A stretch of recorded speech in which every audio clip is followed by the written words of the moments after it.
नमस्कार दोस्तों, हमारे चैनल पर आपका स्वागत है। जय श्री कृष्णा, राधे राधे, हर हर महादेव। ओम नमो भगवते वासुदेवाय नमः। जय श्रीमन्नारायण। दोस्तों, आज हम सुनेंगे वैशाख मास महात्म्यम कथा अध्याय 28वां अध्याय। 28वां अध्याय। प्राचीन समय में राजा बलि और इंद्र का घोर युद्ध हुआ।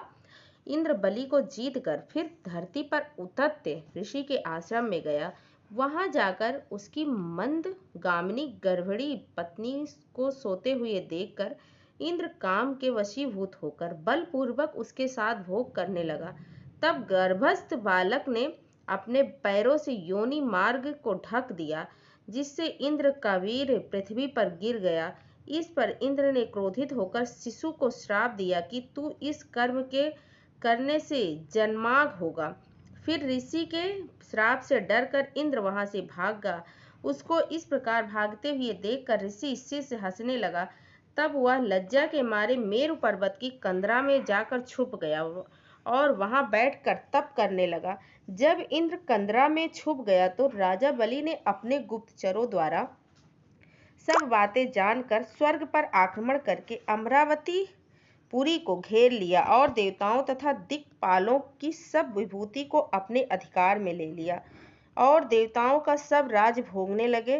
तब अग्नि आदि सब देवता दैत्यों से दुखी होकर बृहस्पति जी के पास गए और उनको सारा वृतांत सुनाया और कहा कि राजा बिना हम सब देवता अनाथ हो गए, सो आप विचारिए कि स्वर्ग के राजा इंद्र कहाँ गए हैं और कब तक आएंगे। तब देवगुरु बृहस्पति जी ने इंद्र को रसातल में बलि को जीतकर उतत्य के आश्रम में जाना और ऋषि पत्नी के साथ बलपूर्वक भोग करना एवं शिष्यों से अपमानित होकर कंदरा में छुप जाने का समस्त वृतांत देवताओं को सुनाया और कहा कि अब इंद्र सचिक सहित वही गुफा में घुसा है और अपने किए हुए कर्म का पश्चाताप कर रहा है।